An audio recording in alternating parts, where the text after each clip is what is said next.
देखते हैं polymer chapter. Polymer chapter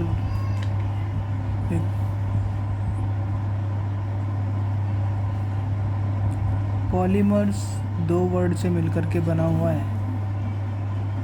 poly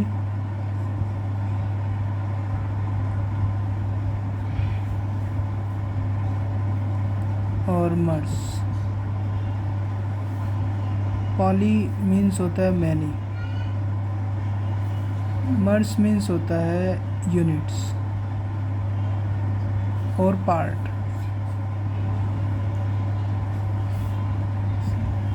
इसी वजह से पॉलीमर्स को मैक्रोमोलिक्यूल्स भी कहते हैं।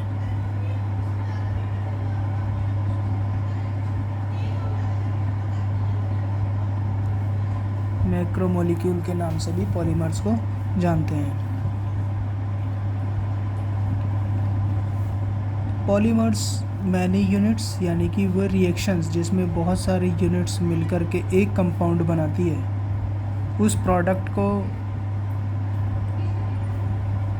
पॉलीमर कहते हैं और रिएक्शंस को पॉलीमराइजेशन रिएक्शन कहते हैं।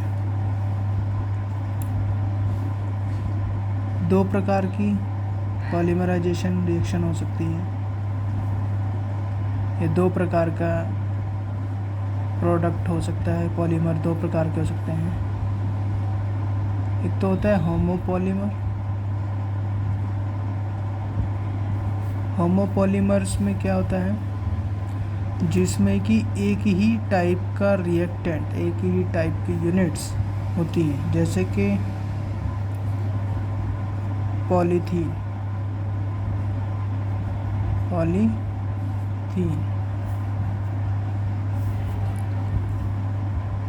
पॉलीथीन में होता क्या है, it is the polymer of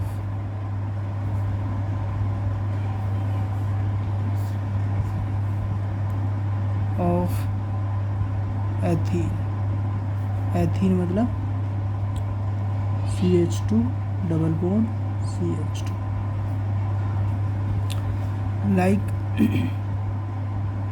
CH2 double bond CH2 का अगर एक मॉलिक्यूल किसी दूसरे मॉलिक्यूल से जुड़ता है तो उसके होमोपॉलीमराइजेशन में इसका जो ये ब्रेक होता है, डबल बॉन्ड ब्रेक होता है, लास्ट ईयर हमने पढ़ा था, किसके थ्रू होता है ये, होमोलाइटिक क्लीवेज के थ्रू बॉन्ड ब्रेक होता है।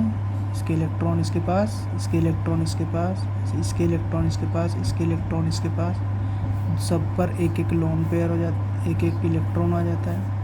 तो ये मिल कर के क्या बना लेते हैं, CH2 सिंगल बॉन्ड CH2।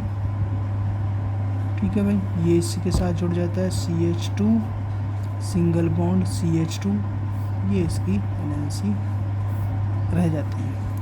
तो इसी को मैं कुछ इस तरीके से भी लिख सकता हूँ, CH2 ये वैलेंसी कार्बन की, सिंगल बॉन्ड CH2 ये वैलेंसी कार्बन की, इसी तरह से इसके 2।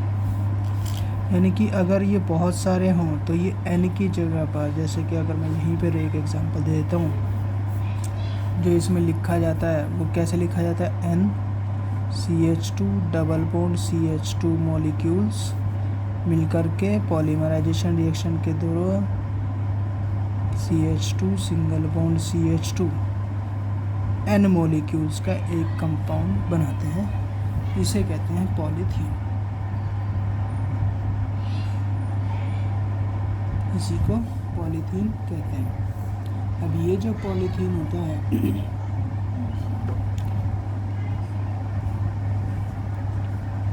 इसी को पॉलीथीन कहा जाता है। और ये कैसा है, ये कौन तरह का कंपाउंड है, ये है होमोपॉलीमर। ये जो कंपाउंड है ये होमोपॉलीमर कंपाउंड है।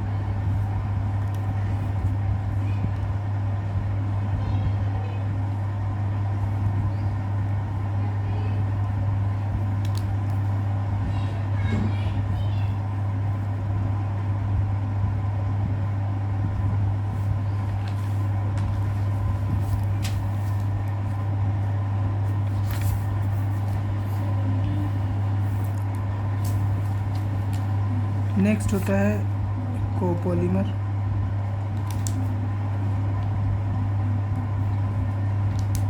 कोपॉलीमर्स में क्या होता है, अलग अलग टाइप के मोनोमर्स होते हैं।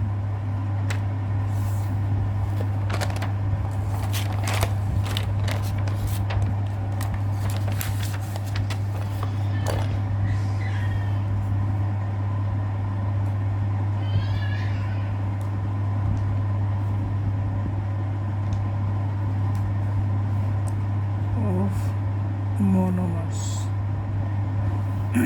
लाइक एग्जाम्पल करता हूँ मैं, नायलॉन 6,6। नायलॉन 6,6 में क्या होता है,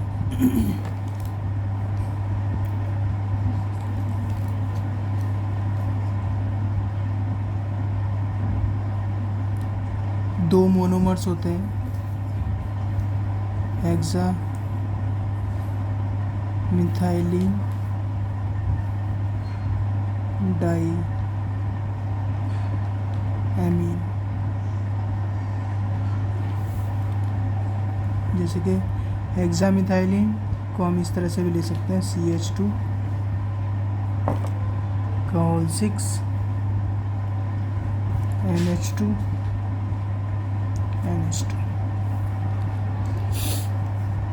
प्लस इसका मतलब नेक्स्ट है एडिपिक एसिड। मैं NH2 को थोड़ा इस तरह से लिखता हूँ, तो NH2 इस तरह से लिखने में मुझे थोड़ा सा अच्छी तरह से ये समझ में आ सकता है। एडिपिक एसिड, एडिपिक एसिड होता है मेरे पास CH2 का होल 4 और C double bond OH, C double bond O और OH। अब इसमें एक बात होती है, यहाँ पर मैं लिख देता हूँ, स्मॉल मोलिक्यूल ऑफ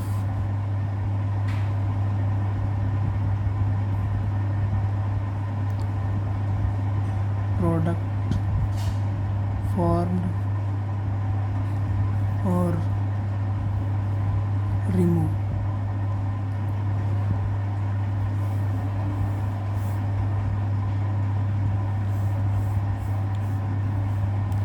यहाँ पर अगर हम देखेंगे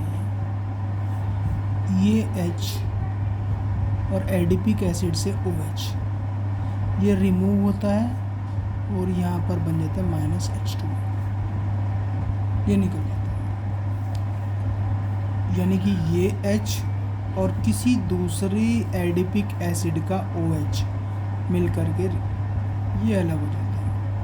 तो मेरे पास प्रोडक्ट जो बनता है वो क्या बन जाता है, NHCH2 का होल 6 N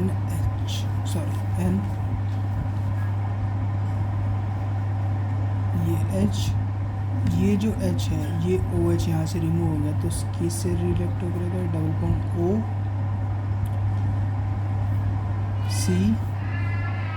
CH2 का होल 4 C डबल बॉन्ड O। ये एक मोलिक्यूल बनता है और इसको हम कहते हैं नायलॉन 6,6। नायलॉन 6,6 क्यों कहते हैं ये भी देख लीजिए।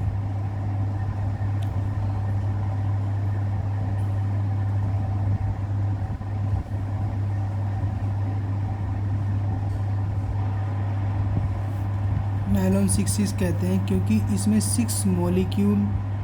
6 कार्बन वाला एक मॉलिक्यूल है जिसे हम कहते हैं हेक्सामिथाइलिन डाइमीन, और दूसरा मॉलिक्यूल जो होता है वो भी 6 कार्बन वाला ही है, एडिपिक एसिड। इसी वजह से हम इसे नायलॉन 6,6 कहते हैं। ठीक है, ये एग्जाम्पल पूछा गया था, इससे क्वेश्चन ये पूछा था, इसका आंसर क्या है। ओके, ठीक है।